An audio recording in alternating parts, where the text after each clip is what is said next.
ya se puede decir que en la recta final del estudio de la perseverancia de los santos, ustedes han de recordar realmente cómo era, podríamos llamar, la definición de perseverancia de los santos. ¿Alguien lo recuerda, más o menos? ¿Sí? A ver, Chucho. Que la salvación es eterna, Ajá. y que la fe va a prevalecer hasta el fin. Hasta el final. Sí, hermana. Sí, así es. Estuve ayer escuchando la grabación nuevamente y Sí. se hablaba acerca de lo impresionante que es que esta fe, realmente dice el Señor, el que persevere Hasta el fin, ¿verdad? será salvo. Y en realidad, antes equivocadamente decíamos, pues entonces tengo que perseverar para alcanzar la salvación. Sí. Pero es al revés, el que es salvo podrá perseverar. Exacto. De hecho, no hay ningún esfuerzo humano en particular.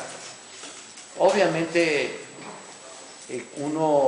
cuando tiene uno el Espíritu de Dios, teniendo al Espíritu Santo, las cosas son distintas. Obviamente el Espíritu de Dios nos ayuda a seguir adelante.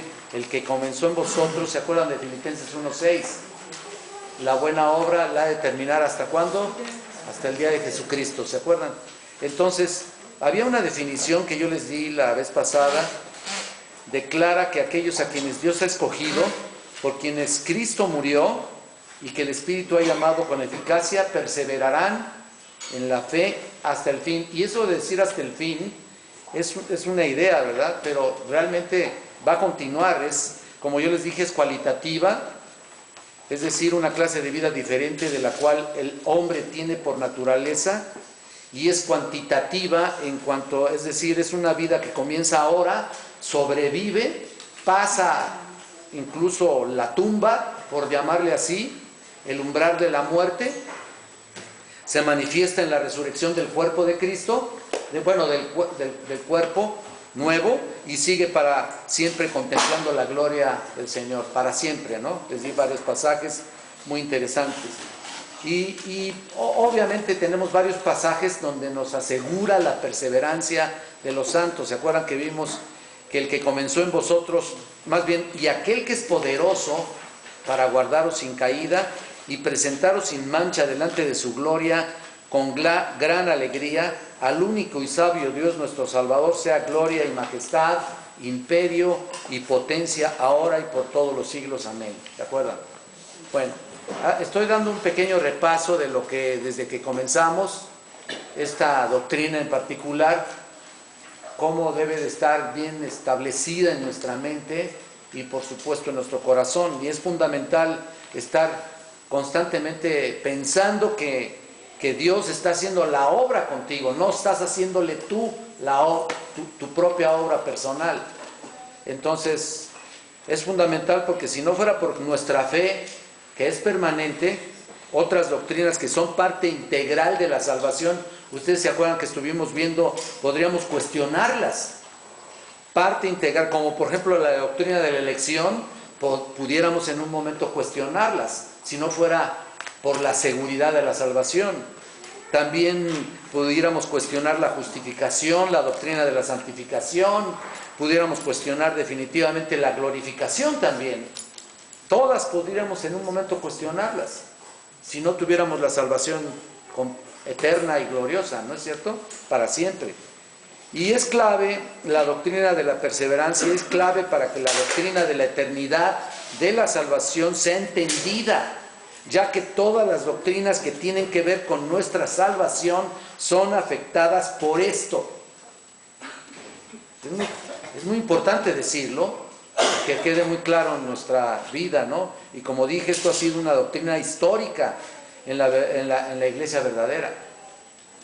Histórica, tal vez el documento más importante que incluso prevalece en los siglos, prevalece hasta ahora, mejor dicho, es el documento de la Confesión de Westminster. ¿Se acuerdan que estuvimos diciendo algo relacionado con eso?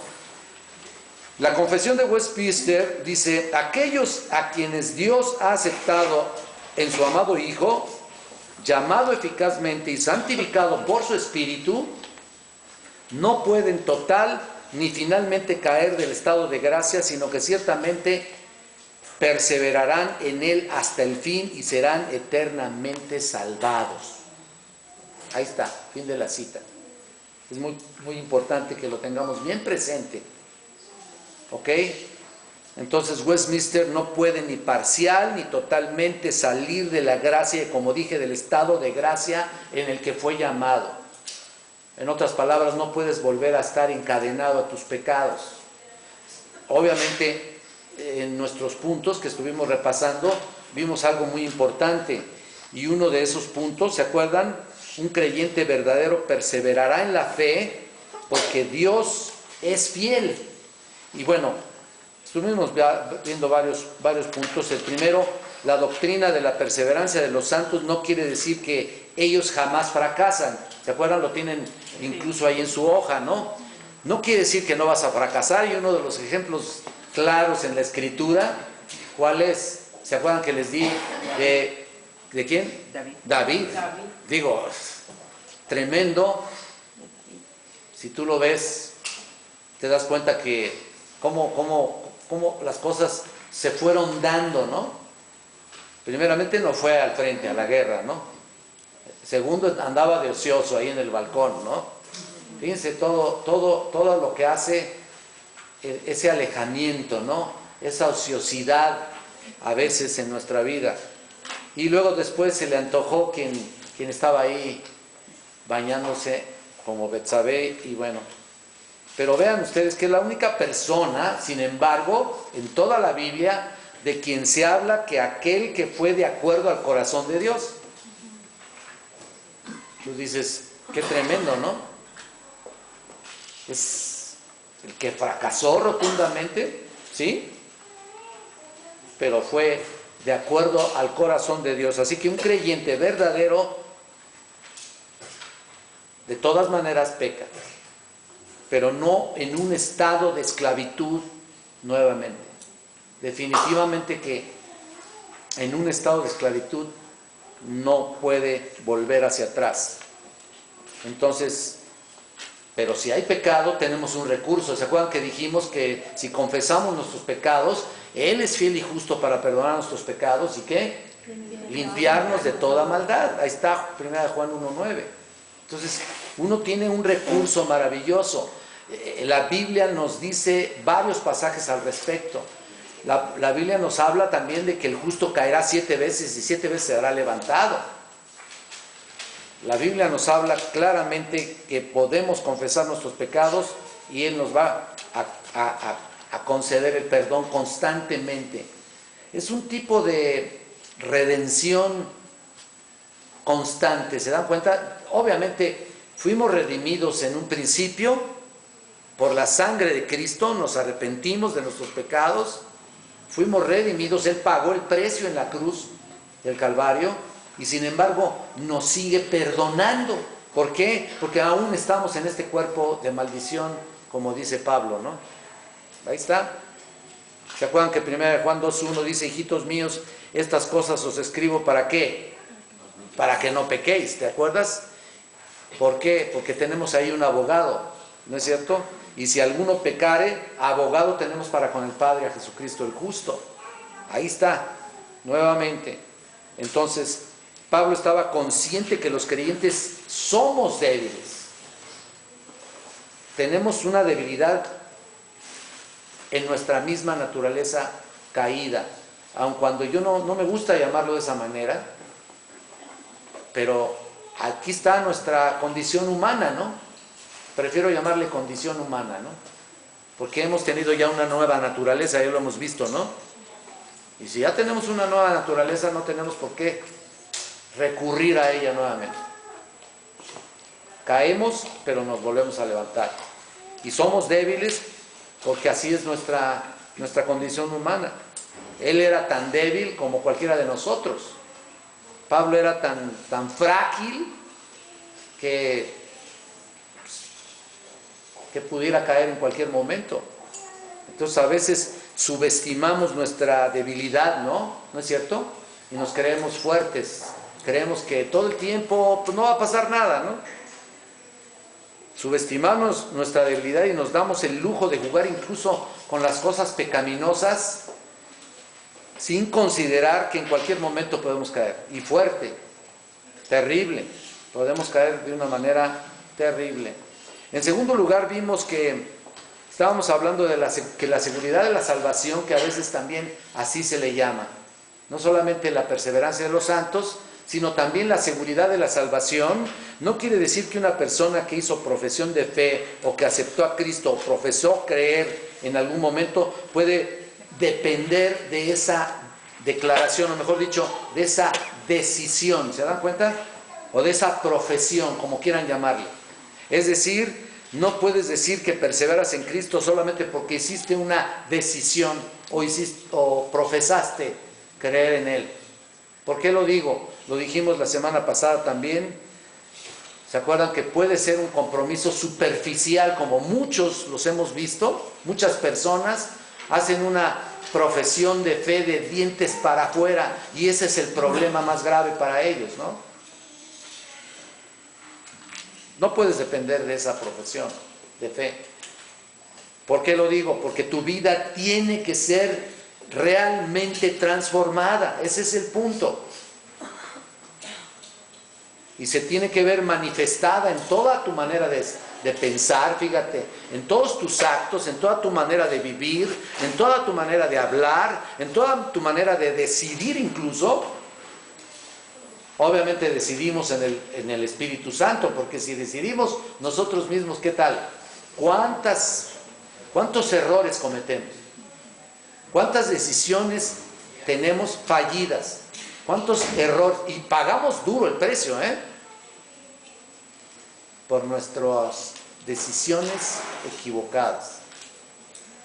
Y bueno, y no estoy hablando de pecado propiamente, pero ciertamente que una decisión o un error o una decisión mala en tu propia decisión, o mejor dicho, bajo tu propia consideración, ciertamente que llega a ser un pecado. ¿Por qué no tomas en cuenta lo que dice la Biblia? Porque piensas que, pues así hay que manejarse, ¿no? Y no, cuidado, hermanos. Entonces, una profesión superficial no equivale a una salvación y a la vida eterna. Esto es lo que la confesión de Westminster dice y la Biblia enseña. Un creyente genuino es seguro eternamente porque él persevera en la fe y demuestra que su fe es real con la vida cuyo patrón es la obediencia, la piedad y la santidad de todos los días. No es una santidad dominguera. No es una santidad cuando vienes al estudio. No es una santidad cuando estás solamente pensando en tus pecados y en tus errores. Bueno, obvio, ya tenemos ahí la solución, ¿no? El recurso que es confesar el pecado. Pero aún así, tú debes de vivir una vida constante de piedad y buscarla vivir de acuerdo a su palabra. Acuérdate lo que dice Juan 8:31. Estuvimos hablando, si vosotros permaneciereis en mi palabra, en mi palabra, dice Jesús, seréis entonces verdaderamente mis discípulos. Ahora, el decir que permaneciereis en mi palabra no significa propiamente que estés memorizando la Escritura. Yo conocí mucha gente que memorizó la Escritura, tenía la Escritura en su cabeza y estaba pasando por muchos momentos así de machetearse la Escritura, pero su vida dejaba mucho que desear. El problema también es de hacerse intelectuales, espirituales. No es tanto el anidar la palabra de Dios en tu mente. Entonces, ¿a qué me refiero? ¿Qué dice la Biblia? ¿Con qué guardará el joven su camino? Con guardar tu palabra, ¿no? No es guardarla memorizándosela propiamente, es practicarla, hermanos. Es la obediencia, hermanos.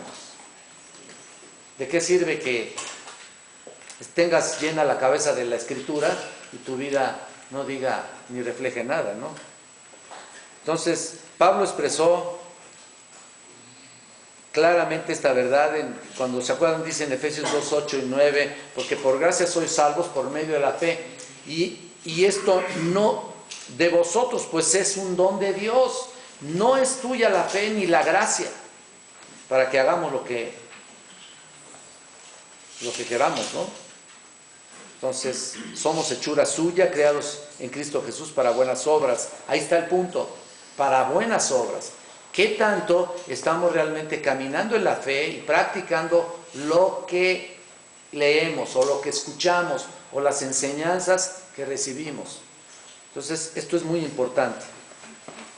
Y bueno, estamos repasando solamente algunos puntos. Y no sé si vimos lo de Lidia, Hechos 16, 14. ¿No se acuerdan ustedes si vimos eso? Bueno, a lo mejor no. Pero es importante entonces que tomemos en cuenta cómo Dios alcanza estos corazones que ni siquiera estaban preparados para eso. Realmente entendamos que la gracia se extiende de una manera maravillosa, ¿no? Ustedes han de recordar precisamente eso. Tenemos una fe que pudiera ser personal o una fe que viene de las Escrituras, una fe salvífica. Entonces, ¿cuál es la que realmente, con cuál estamos caminando, ¿no? Entonces, hablábamos, o mejor dicho, ustedes recuerdan en Hechos 16, 14, ¿se acuerdan que una mujer llamada Lidia, vendedora de púrpura de la ciudad de Tiatira, que adoraba a Dios? Hay muchas personas que creen en Dios, pero de una manera personal. Adoraba a Dios, era una persona religiosa. No vais a pensar que ella era salva, ¿eh? Entonces, y noten la frase que sigue, estaba oyendo y el Señor abrió su corazón, abrió el corazón de ella. Entonces, esta es la fe que salva, y esa es la fe que estamos responsabilizados a seguir y a perseverar en ella, es decir, en el poder del Espíritu Santo, por supuesto.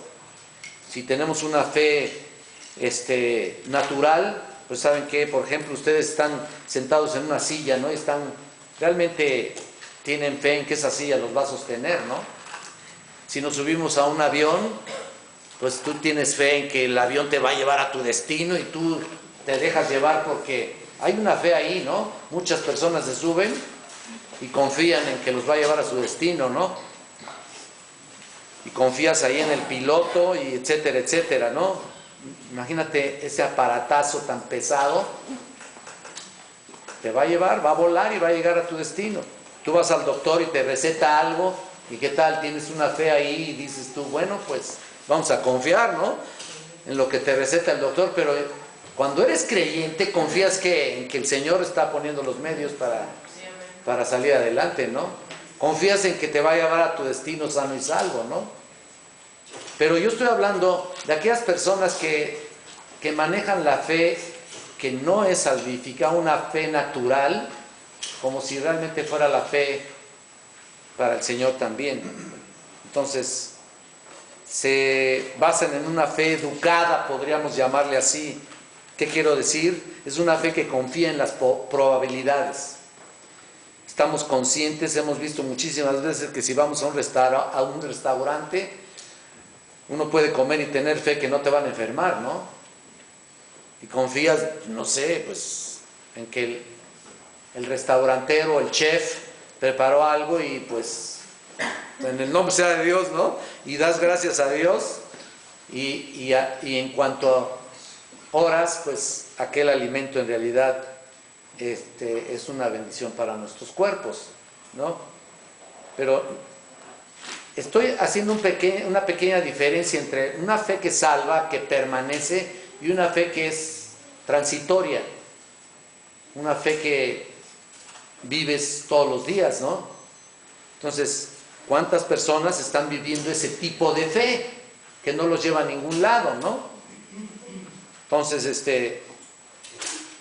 realmente la fe que salva es la fe que hemos confiado en la obra redentora de Jesucristo.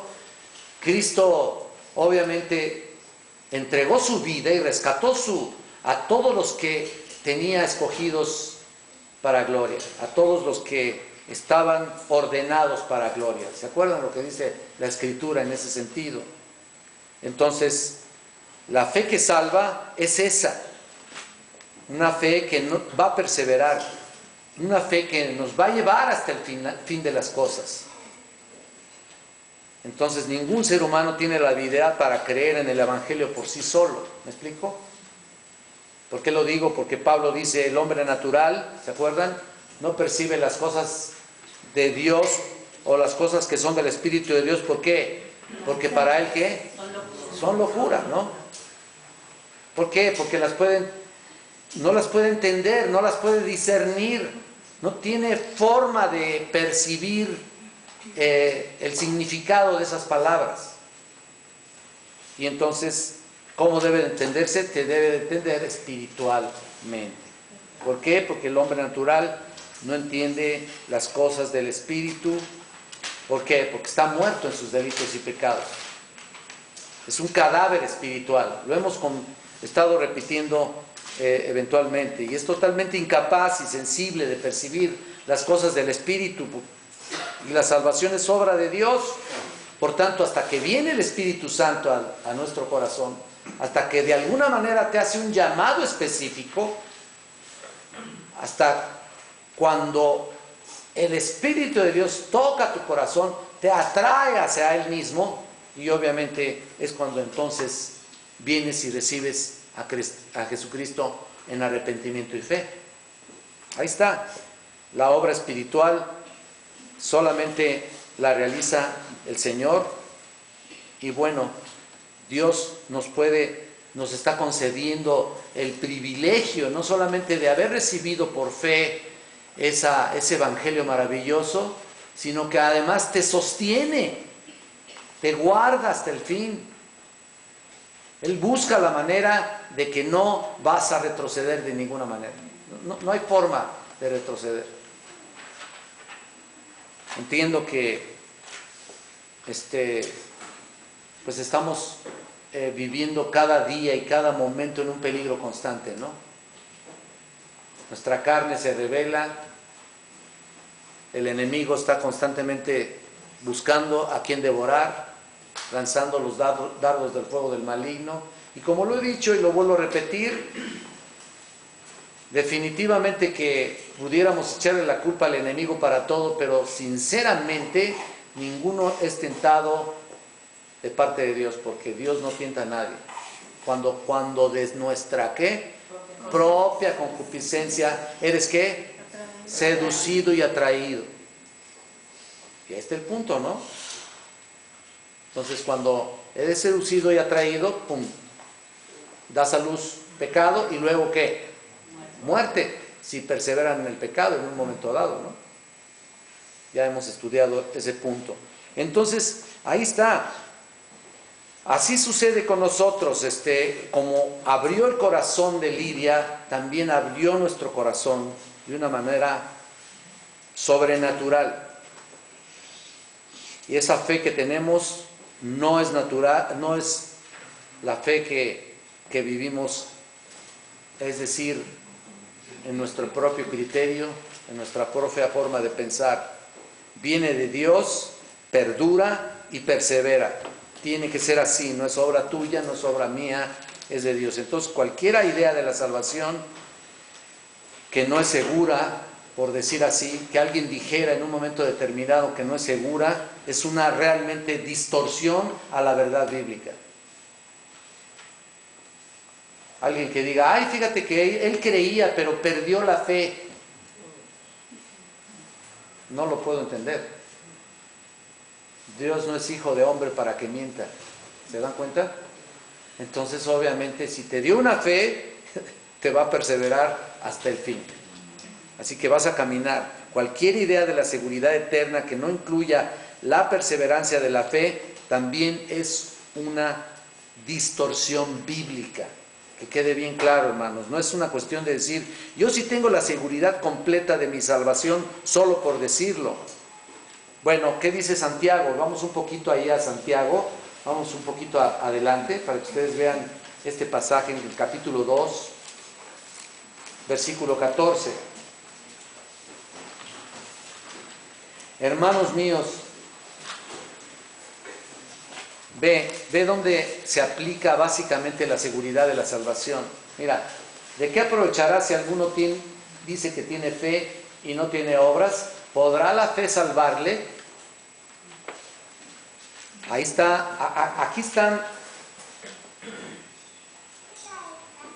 claramente dichas con otras palabras, una fe personal y una fe eterna y gloriosa, la fe que nos salva, ¿no?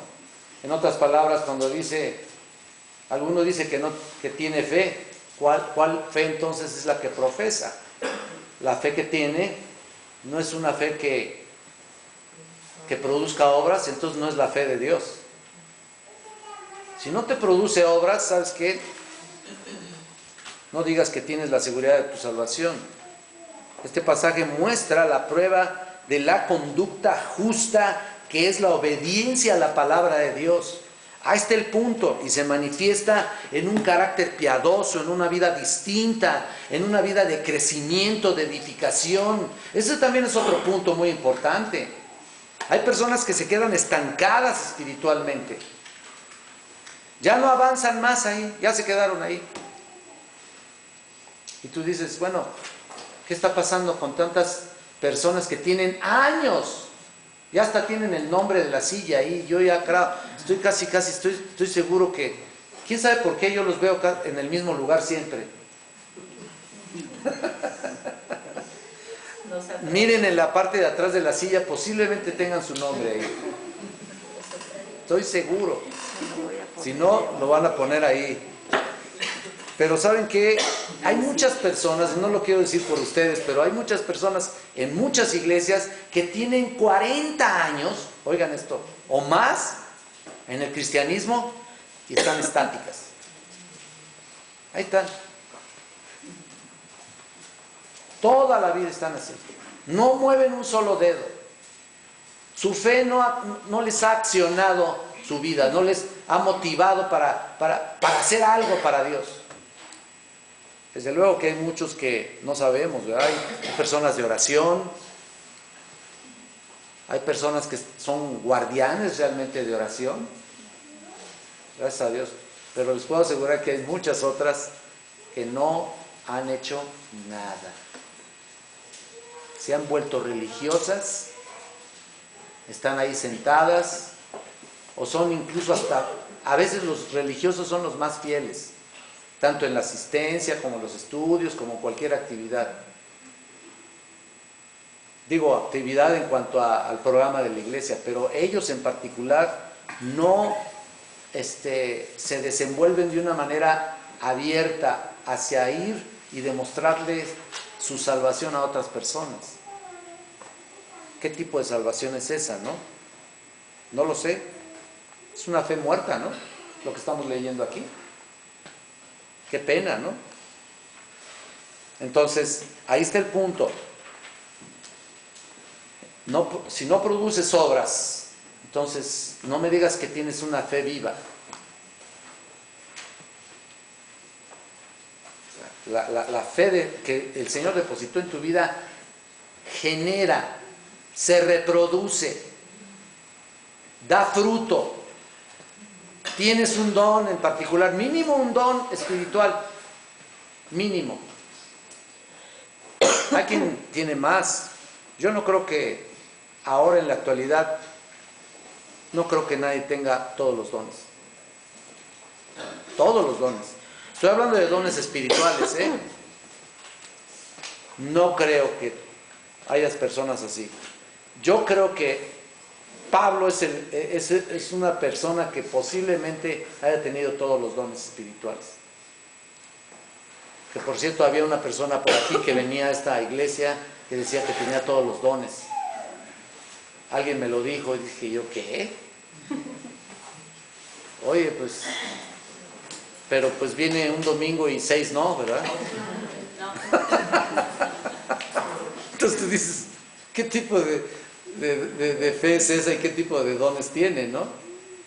Miren, hermanos, tenemos un don para desarrollar, tenemos fruto para desarrollar, tenemos capacidades para desarrollar, tenemos un carácter para desarrollar, tenemos una personalidad para desarrollar, tenemos tú mismo estás creciendo espiritualmente, tienes que ver, tu vida tiene que verse reflejada en una vida de desarrollo constante, un desarrollo que persevera, un desarrollo que sigue adelante, no como los cangrejos, como decimos, que van para atrás.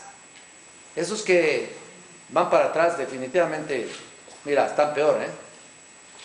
Ya ni siquiera se quedan estancados, van para atrás, ¿no?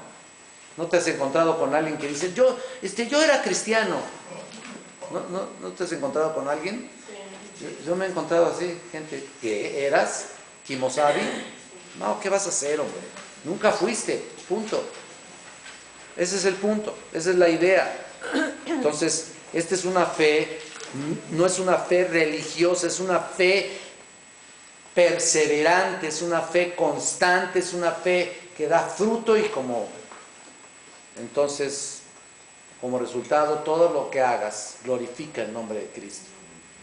Tampoco es, todas nuestras acciones y nuestras obras no son tampoco para demostrar lo que somos, sino solamente para glorificar el nombre de Cristo. Mientras menos aparezcamos nosotros, mejor. Es necesario que yo mengüe y Cristo, ¿qué? Crezca, ¿no? En mí. Ahí está el punto. Vamos a enfocar nuestra atención en un texto bíblico muy importante que creo que nos va a ayudar mucho para ver esta preciosa doctrina de la perseverancia de los santos. Vamos a abrir nuestras Biblias ahí en Primera de Pedro y aquí vamos al tercer punto. El tercer lugar, la perseverancia de los santos, somos guardados hasta el fin. ¿Lo tienen ahí? ¿Primera de Pedro qué? Primera de Pedro capítulo 1, versículos del 3 al 5. ¿Sí lo tienen? Ok. Si no tienen sus hojitas, bueno, ya les estoy diciendo el tercer punto. En la perseverancia de los santos somos guardados hasta el fin.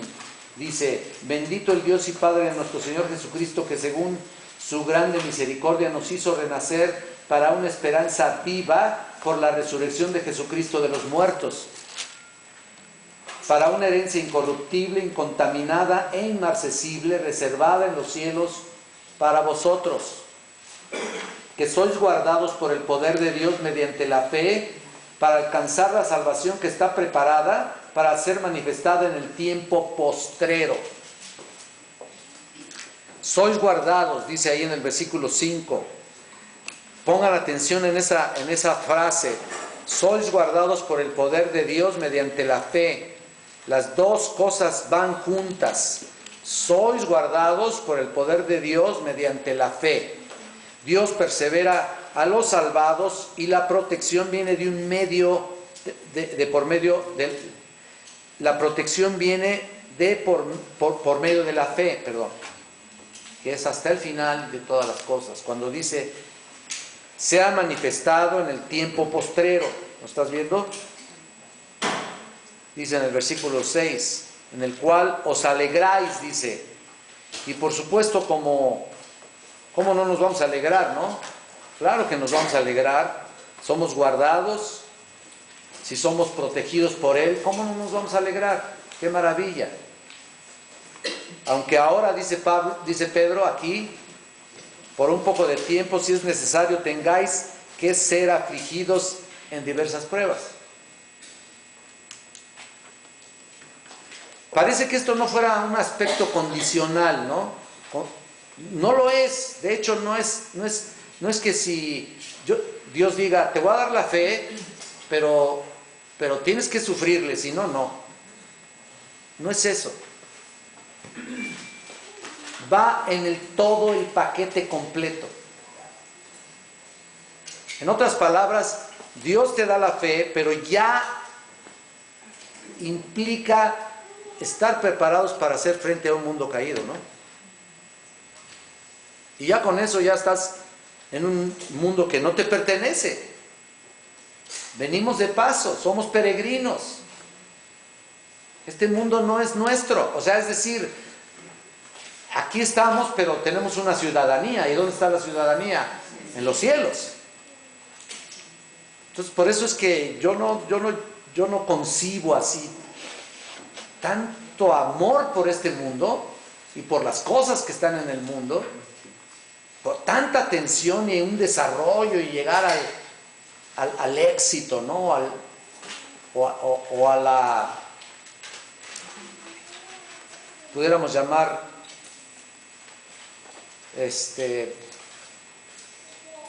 buscar el dinero, la colocación y la prosperidad en este mundo. Estamos de paso, realmente. ¿Por qué creen ustedes que si tenemos esa fe, tenemos que pasar un tiempo de aflicción en diversas pruebas? ¿Por qué? Para saber si realmente estamos en Cristo, ¿no? Para que tu fe sea cada vez más ajustada a lo que Dios quiere hacer contigo. Y todos y cada uno de nosotros, específicamente por supuesto los cristianos, Dios está probándonos en aquello precisamente que más tenemos que ser ajustados delante de Él.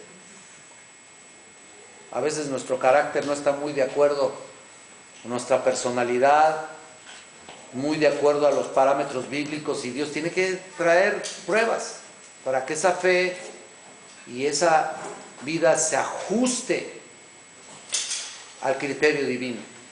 De otra manera, qué fácil sería para nosotros tener esa fe y pues así nos dejara el Señor. Mira, no es así. Tiene que ser probada esa fe. Esas pruebas tienen que pasar por nosotros. Pero noten, somos protegidos mediante la fe. En este pasaje, por eso quise que viniéramos aquí. Somos protegidos en quien creyendo, aunque ahora no lo veáis, dice en el versículo 8. No sé si estés conmigo. Aunque ahora no lo veáis, dice en medio del versículo 8. Otra vez una mención de la fe. Obteniendo el fin de vuestra fe. ¿Lo estás viendo? ¿Qué es la salvación de vuestras almas? Ahí en el 9. Y ahí Pedro se extiende hasta el final. Cuando seamos glorificados. Como pueden ver ustedes entonces, la seguridad de la salvación está ligada con una fe que persevera. Una fe constante. La perseverancia de la fe y la salvación eterna van juntos. Noten quién es el que habla, quién es el que escribe. Pedro aquí, ¿no? ¿Sí? Lo están viendo aquí. Y si tú te das cuenta cómo fue la vida de Pedro, wow, tremenda. Yo creo que no hay una persona en todo el Nuevo Testamento más calificada para hablar de esta doctrina de la perseverancia de los santos. En serio, en serio. Estudien al apóstol Pedro y se van a dar cuenta que así es. Este hombre Pedro, bueno, vamos a analizar un poco a Pedro, ¿no? Ustedes seguramente han visto el libro de los 12 hombres comunes y corrientes, ¿no? ¿Se acuerdan de la personalidad de cada uno de los apóstoles? Maravilloso, ¿no? Cómo Dios fue tratando con ellos de una manera específica. En los evangelios, hablando de los evangelios también, ahí vemos su personalidad en muchos aspectos. Notamos que entre los discípulos del Señor, ninguno, con la excepción de Judas aquí, quien fue un falso, obvio, ninguno de ellos fue una persona que fracasó más miserablemente que Pedro. Ninguno. Pedro tuvo unas caídas espantosas, terribles. Si hubo una persona que demostró debilidad de fe, fue Pedro. Pedro se caracterizó por ser impetuoso. Algunos que han leído ese libro se dan cuenta de eso, lo han notado. Siempre hablaba cuando no debía. ¿Qué les recuerda eso? Hablaba cuando no debía. No, no crean que por estarlos viendo a algunos de ustedes, estoy pensando en que ustedes lo hacen. No, no, no. Tengo que verlos, ¿no? Hablaba cuando no debía, fíjate, era ambicioso, vacilante, débil, cobarde, iracundo. Ese es Pedrito, ¿eh? Cuando sacó su espada, ¿se acuerdan? Para cortarle la oreja a Malco, ¡paz! Impetuoso, era tremendo, ¿no? De ningún otro el Señor se expresó con estas palabras. ¿Se acuerdan ustedes? Apártate de mí. Primero le había dicho, oye, ¿y ustedes quién decís que soy? Y se acerca Pedro. Tú eres el Cristo, el Hijo del Dios viviente. Bienaventurado Pedro, porque no te lo reveló carne y sangre, sino mi Padre que está en los cielos. 3 versículos adelante le dice, apártate de mí, Satanás. 3 versículos. Pobrecito, ¿no? Dice Moni, ay, pobrecito. Pues sí, pero qué tremendo. Imagínate que le diga Simón, eso es una cosa, pero mira, tú estás actuando como Satanás, ¿no? Estás actuando como él. ¿Por qué me llamas Satanás, Señor? No le hubiera dicho, no, ahí. Ya es otra cosa. Pero aguantó ahí, ¿no? Y estas palabras de confrontación que entre paréntesis se encuentran en el capítulo 16 de Mateo, son palabras que vienen casi, escuchen, inmediatamente después de su triunfo, como les dije, de su declaración esa triunfal, cuando les dije, tú eres el Cristo, el Hijo del Dios viviente. Ahí Dios lo usó tremendamente. Y también Jesús le respondió, bienaventurado. Entonces, Dios lo había usado ahí. Entonces, podemos estar en una situación así. Ni tú ni yo nos escapamos de una situación más o menos parecida, ¿no es cierto? Fíjate nada más, de la exaltación más grande hasta la humillación más tremenda, ¿no?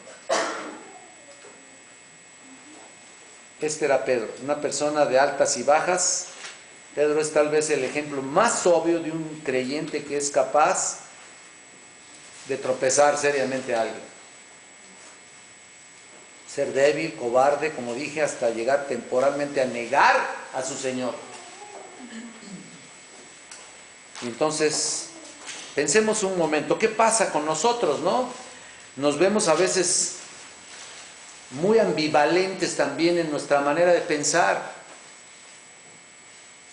Yo no entiendo por qué hay tantas altibajas, Yo hay veces que veo hermanos de repente muy espirituales y hay veces que veo a los hermanos que andan, como decimos, arrastrando la cobija, ¿no?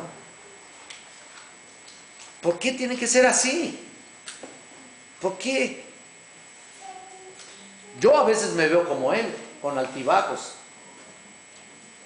A veces podemos ser iracundos o podemos caer en un determinado pecado y somos casi como él, ¿no?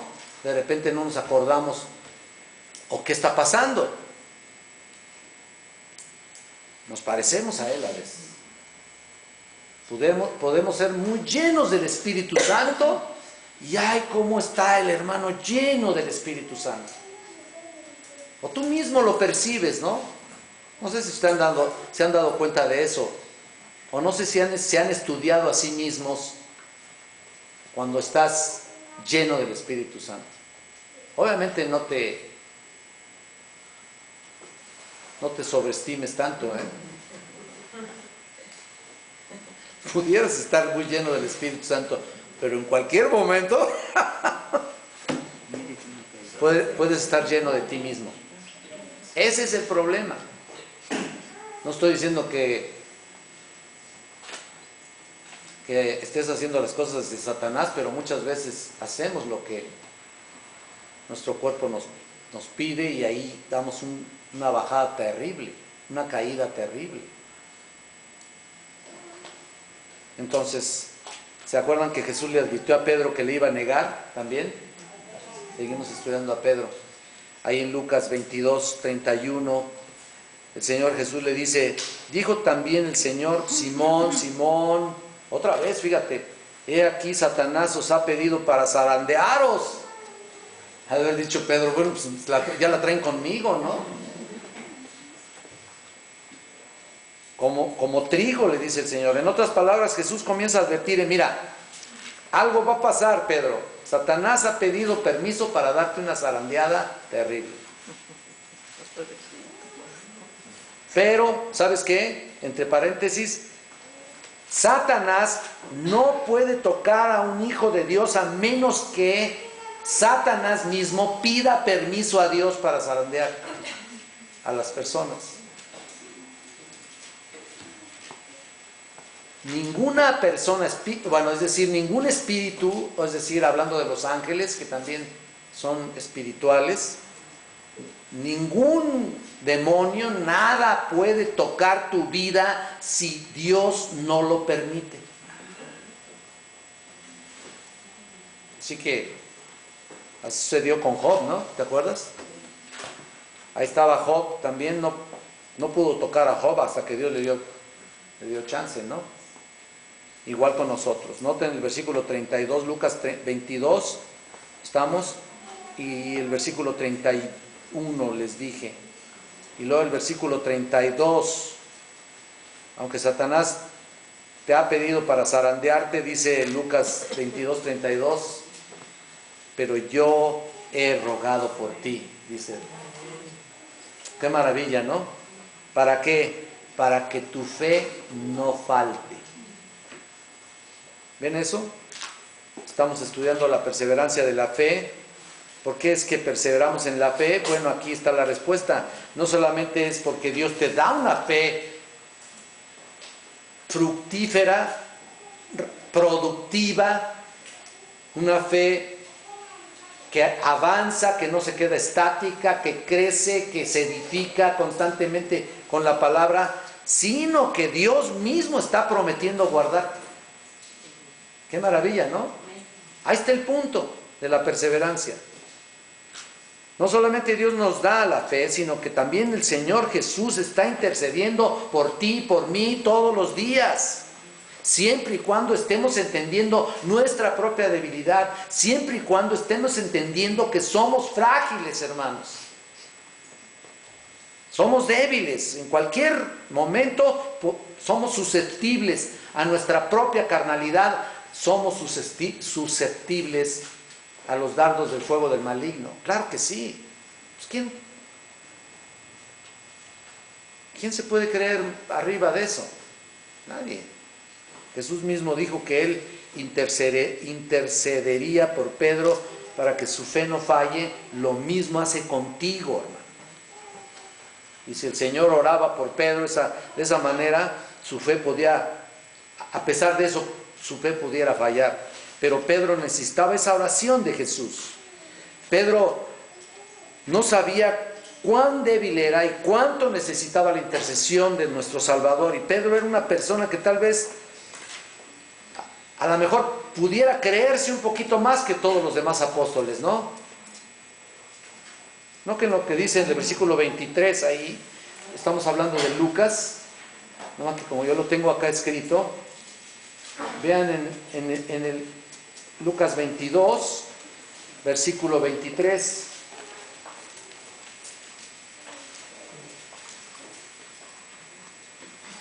Entonces ellos comenzaron a discutir entre sí quién de ellos sería el que había de hacer esto. ¿Quién? O sea, cuando les preguntó quién, Judas. hay de aquel hombre por quien es entregado, ¿no? Todo el contexto es con respecto a negarlo, ¿no? Exacto. No, Señor, yo no te voy a negar, ¿no? Dijo Pedro. No, ¿cómo crees? Tú no sabes con quién cuentas, hombre. Yo soy tu mejor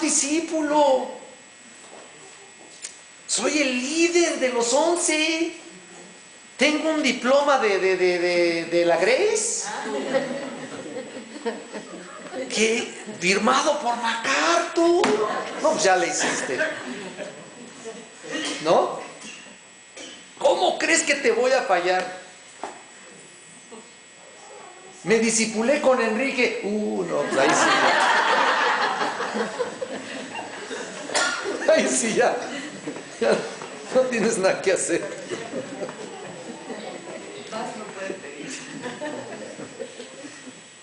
Mira, tal vez ellos pueden negarte, los demás pudieran negarte, porque están medios debiluchos, pero yo, hombre, ¿cómo crees? Por favor, cuenta conmigo. Me discipulé en el libro de Oseas, ¿no? Oseas. A veces nosotros somos algo ignorantes, algo necios, y nos creemos suficientemente fuertes. Ese es el problema de nuestra naturaleza humana. Nos creemos suficientes, pero el Señor nos dice, el que piense estar firme, ¿qué? Ahí está. Y caemos. Y todos nosotros, aquí no hay una sola persona que no haya caído en toda esta semana. Ni ayer, ni hace ratito, y tal vez en estos momentos. ¿Te das cuenta? Ese es el problema. A mí me ha pasado y en un descuido nos vamos de narices a caer. Entonces, ¿qué dice Romanos 12:3? Que no tenga más alto concepto de sí el que debe tener, ¿no? Sino que piense de sí que con cordura, con coherencia.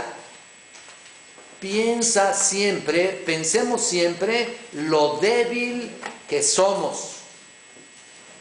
Porque estamos enfrentando una naturaleza caída, es decir, mejor dicho, una naturaleza humana, y estamos enfrentando el mundo que nos rodea y los dardos del fuego del maligno. Entonces, oye, pues vas a caer porque caes, ¿no? Sí, ni modo que no, ¿verdad? Y ahí está, ese es el problema, y ese es el problema de Pedro. El Señor no se impresionaba con él realmente, porque aunque fuera el vocero prácticamente de los discípulos, aunque realmente era uno de los principales, se pudiera decir, pero nunca se impresionó con él. De hecho, todos eran necios, obstinados, todos eran incrédulos también. Ni siquiera creían, ni siquiera les caía el 20, por decir así. Ni siquiera entendían, se volteaban a ver unos a otros. No entendían lo que les decía el Señor. Constantemente se ve eso en el Nuevo Testamento. Los discípulos transformados en realidad fueron hasta que llegó el Espíritu Santo después del día de Pentecostés. Hasta entonces fueron discípulos realmente transformados. Antes, puras fallas, ¿no? Puras fallas. Y así somos. Y esto es justamente lo que sucedió con Pedro. Antes que el gallo cantara, él le negó 3 veces, ni siquiera una, ni siquiera la primera dijo, ay, pues espérate. No, pues ya, está duro, ¿no? Oh, no es cierto, no es cierto. Sí soy de ellos, ¿se acuerdan? Nada, 3 veces. ¿Y qué pasó? Pedro fue y se arrepintió y se refugió, y gracias a Dios el Señor lo levantó, un hombre de poder. Cuando llegó el Espíritu Santo con su sermón, ¿se acuerdan cuántos convertidos? Y después igual, poderoso en el inicio de la iglesia. Ahí está. Entonces, tú tienes que pasar por lo mismo. Tú quieres hablarle a uno de tus familiares, quieres ser realmente testimonio de alguien que quieres ganar para Cristo realmente. Bueno, hay que ser lleno del Espíritu Santo, en el sentido de que no estoy diciendo que no tengas al Espíritu Santo, pero la Biblia nos dice constantemente ser llenos del Espíritu Santo por medio de su palabra. Y obviamente tú podrás compartir el Evangelio a aquellas personas, pero tu vida debe reflejar lo que realmente profesas. Ahí está el punto, ¿no? Esa fe tiene que pasar por fuego, hermano, para que sea purificada. El Señor necesitaba saber si Pedro era o no un creyente sincero, un creyente genuino. Jesús sabía eso y Pedro tenía que saber que él era realmente genuino. Y por supuesto, el fortalecerle para saber servir a los demás, servir a otros. Bueno, alguien estará pensando, ¿no? Bueno, el Señor pidió por la fe de Pedro que la fe no fallara. ¿Y qué acerca de mí? Yo estoy constantemente fallando, ¿no? ¿Qué pasa conmigo? Yo soy bien débil. Tú puedes decir, claro que sí lo eres. Y tal vez estés enfrentando situaciones difíciles. Tal vez estés enfrentando pruebas difíciles, que no es tan fácil salir de ellas. Entonces, ¿qué necesitas saber? Bueno, ¿sabes qué? En primer lugar, necesitas saber que el Señor te guarda. Y el Señor está constantemente intercediendo por ti y por mí. En la oración sacerdotal de nuestro Señor Jesucristo podemos ver esa parte muy importante en Juan 17, versículo 9.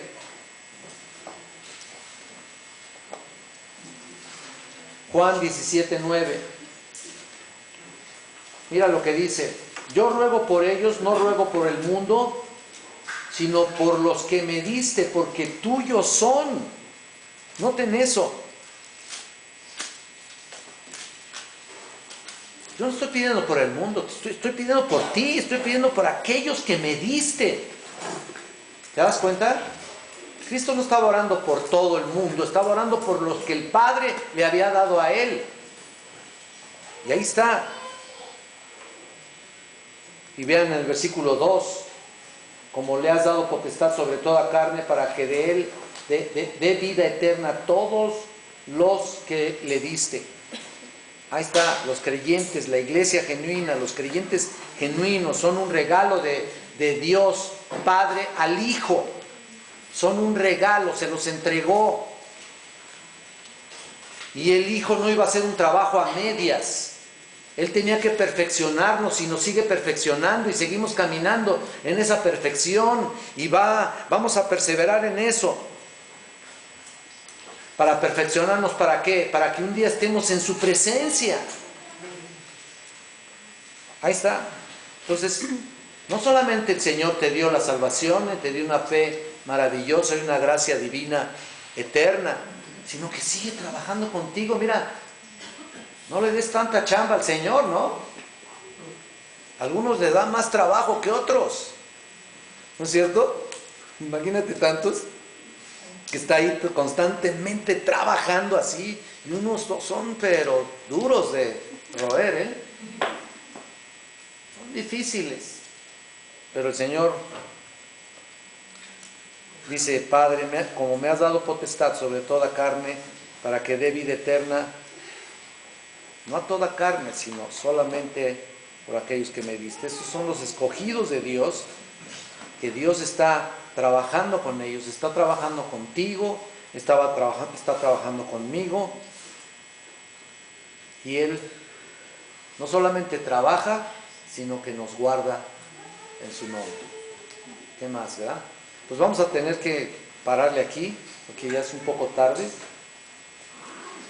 para prepararnos para nuestro servicio dominical, ¿no?